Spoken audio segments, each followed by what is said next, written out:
For many years, it had been obvious that the gun laws needed reform. And after that tragedy, we got it, including national uniform gun laws, a ban on semi-automatic rifles and shotguns, and a buyback of 640,000 of those guns.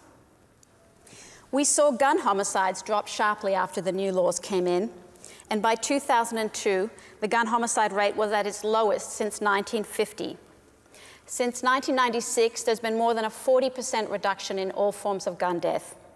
Nowadays, Americans are 16 times more likely to be killed with a gun than Australians. In 2002, Australia had 50 gun murders, compared with 11,500 in the US. Canada also tightened its gun laws in the mid-90s and also saw the gun homicide rate drop steadily. It was 20% lower in 2002 than in 1995. Nowadays, Americans are 8 times more likely to be killed with a gun than Canadians are.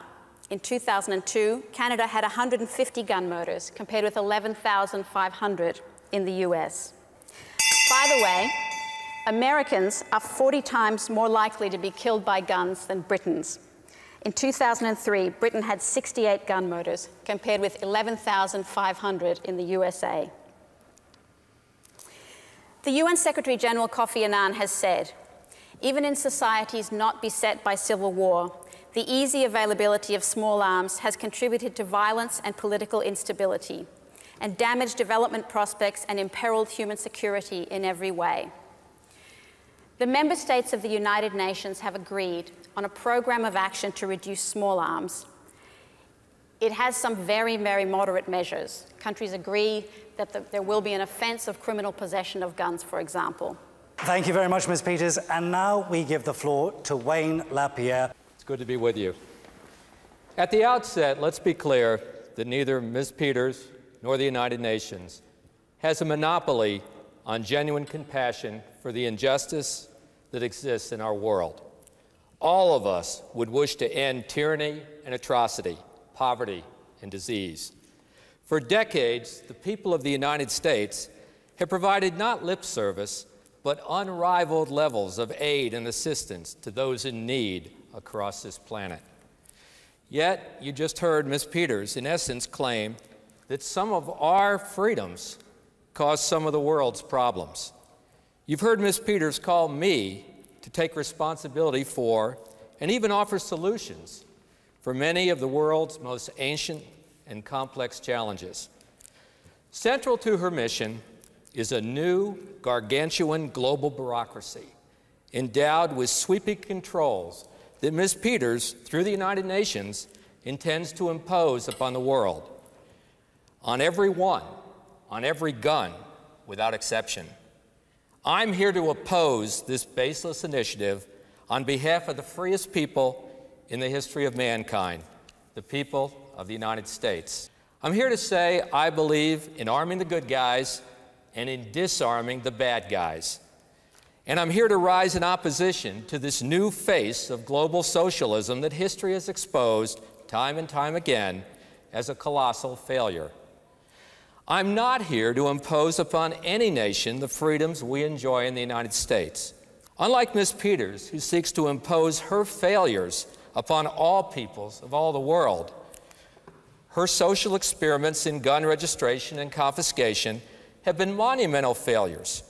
Trusting in her flawed logic, good people gave up their guns, only to watch it backfire in record-setting criminal brutality visited upon the formerly free people of Australia, Canada, the United Kingdom here, and other countries.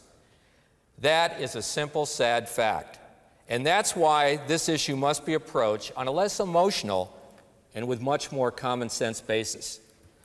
Whether it's billed as gun control or arms rights or illicit weapons, it's a debate as ancient as mankind and as fresh as today's newspaper, because it's a topic that strikes deep in our hearts. Then that belief is tortured by statistics twisted for each new debate. Today, instead, trust your instincts to lead you to the truth. Listen with an open mind. Sidestep the dogma of the day.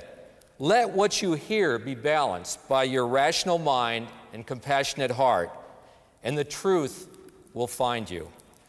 Trust your soul more than any statistics, because 25 years in this arena have taught me, stripped bare of cheap drama and emotional manipulation, the right to bear arms in defense of self, family, and country is ultimately self-evident. Reduced to its core, it's about human freedom, human worth, and self-destiny.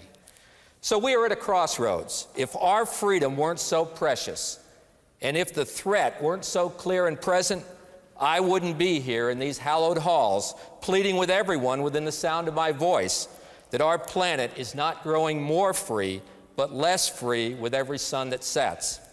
Because more and more supposedly free peoples are submitting to the empty promises of Miss Peters and her United Nations.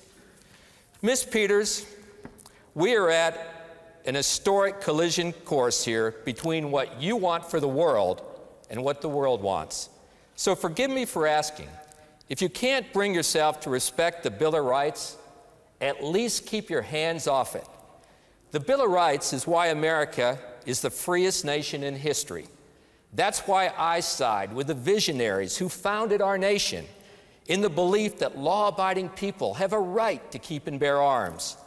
So I say it loud and clear and without apology.